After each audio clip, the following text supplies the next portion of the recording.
In a world where news happens, all units, we have news happening. Tony Gist found a passion.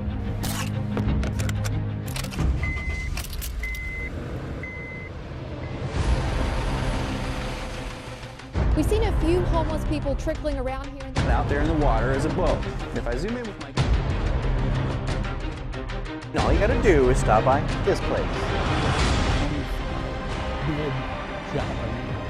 Now he's looking to further his career in a new location.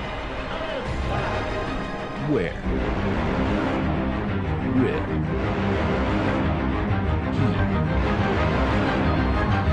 up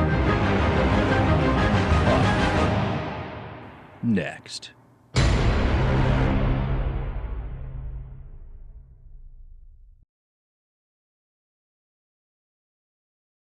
The stillness of dog toys untouched amongst the leaves places pain on Larry Merrill's face.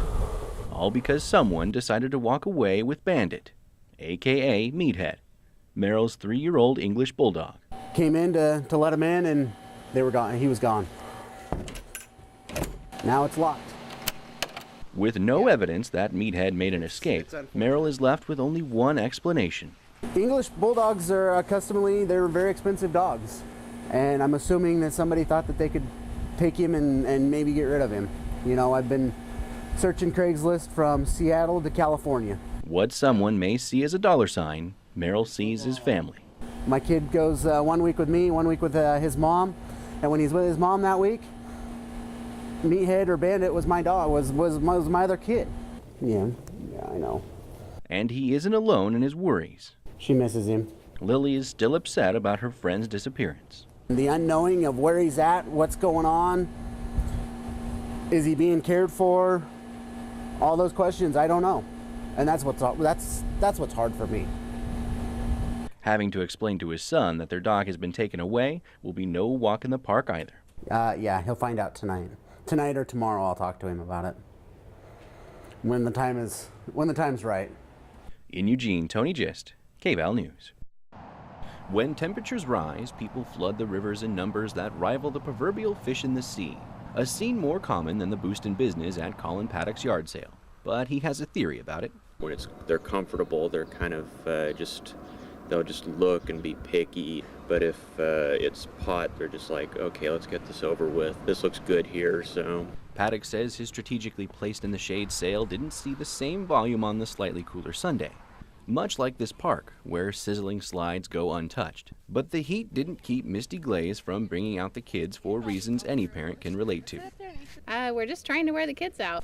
Something I already was, probably prompting this little one to offer me some of his Gatorade. Oh, Dad. Gatorade? And my milk. Stay hydrated, a valuable lesson to learn whether it's from a toddler or the wildlife at Alden Baker Park, where people hit the trails and enjoyed picnic lunches. It's also where I ran into Jeremy Bowles, who was beating the heat in his own way. I really just kind of had that itch that I just needed to express myself. I just kind of needed to get out there and just play. Offering up the sweet sound of song to anyone enjoying the summer sunshine from a shady spot. After, the 100-degree weather, I think the shade kind of tended to be the better spot. With the outdoors reaching degrees not far from the ideal temperature to slow cook a roast, it's a wonder anyone would want to be outside. It's a whole 10 degrees cooler today than yesterday, so. But as the clouds roll in, it's a reminder that summer doesn't last forever. In Eugene, Tony Gist, KVAL News. Well, some cool temperatures couldn't keep fans from the Ducks opener at PK Park. KVAL's Tony Gist caught up with a couple whose trip to the ballpark celebrates more than just an American pastime.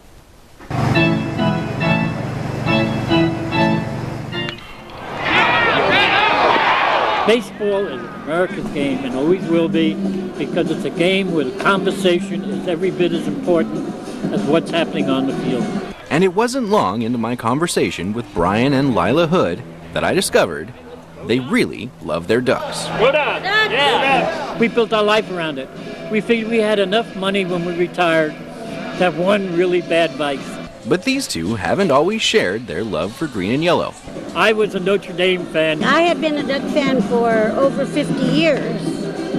And she wouldn't marry me unless I became a Duck fan. Knowing their future together depended on it, Brian had to give it a try. We sat down, and immediately I saw on the field was my hated enemy, USC. No Notre Dame fan likes USC. An hour and a half later, I was a Duck fan. I was such a Duck fan that I quit my job, went back to school, and got a diploma from the University of Oregon, just so I could say, I'm a real Duck. And ever since, they've been side by side, loving their Ducks and each other. And we're in the stands, we're having fun, and it's keeping us young. In Eugene, I'm Tony Gist, KVAL News. We'll have all the highlights and the final score of the game coming up a little later in sports. 24 hours straight on the track at Willamette High School. Right now, Relay for Life is wrapping up. KVAL's Tony Gist is on that track at Willamette High School. He joins us now live. Tony, how's it going out there? It's going good. A lot of the vendors are starting to wrap up. They're actually in the middle of the closing ceremonies right now. There were all kinds of events going on all throughout the evening, all throughout the day, and you can imagine after 24 hours, people are pretty tired out here. But I managed to catch up with a few of them as they were walking around the track. At the Willamette High School track, countless numbers walk, not one looking back. Some walk fast while others slow. I only make it around about once myself. Everyone with their own reason to go. I'm walking for my granddaughter and for myself. And it means a lot to be out here for my granddaughter who had to leave this world when she was only 27. I think about her a lot. My mom had died at 53 of cancer, brain cancer. My granddaughter is a survivor of AML. Good friend that I work with at the YMCA. She's undergone brain cancer removal twice, fighting on. But by the looks on their face, it's easy to see that no matter the pace, I feel like I'm supporting the community and the research for some type of cure for cancer. You know, I mean, this is what it's about. We get a lot back from it. It encourages us and it shows us that there are a lot of people that are united in this cause. It means a lot for me to just be able to stand up and say there are those of us who are going to continue to carry the torch and fight on. It means everything to be out here. So they walk, round and round, never losing hope that a cure will be found. Until then, despite any strife, they relay for life. And things are finishing up out here at the Relay for Life. Like I said, the closing ceremonies are happening right now, and then they're going to be walking around the track for that final lap. But earlier today, we also caught up with some interesting characters that were out here on the track. 3 busloads of mascots rolled in, everything from animal mascots to my personal favorite, the food mascots. Even some of those popular sports mascots walked onto the track here at Relay for Life.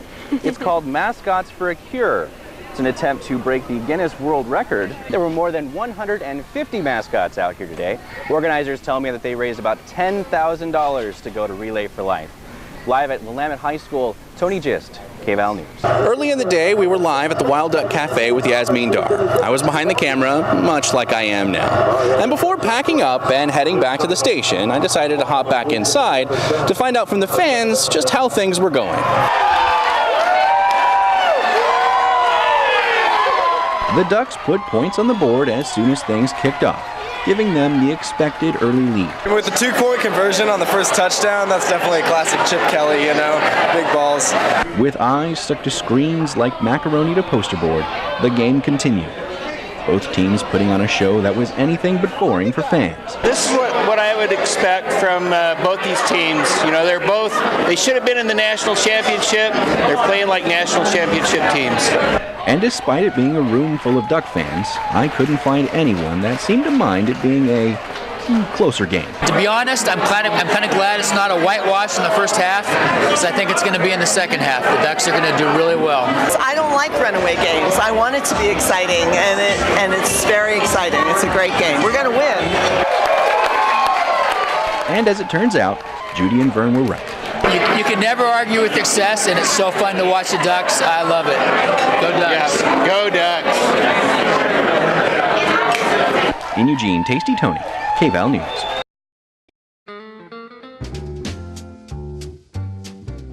If you want to find authentic Southern food, you've normally got to go to the South. But here in Eugene, all you got to do is stop by this place, Delicata. When owner Stephen Sheehan moved to Oregon, he had a hard time finding a place that served the kind of food he grew up on in Mississippi. So he came up with a simple solution and opened his own food cart. Hi, my name is Stephen, and we're here today at Delicata. We're making today a Cajun Southern favorite, which is crawfish boulettes. And for those of you who don't know what a boulette is, in Cajun French it means small balls, and lots of people like small balls. So let me show you what we're doing here today. What we're gonna do first is we're just gonna mix some crawfish. We call this in the South, or in Louisiana, Mississippi, we call this the Holy Trinity because we put it about everything we do. And the parsley. Then I take some day-old bread, mix that all up in the bowl. Then you want to take 2 eggs just to bind it.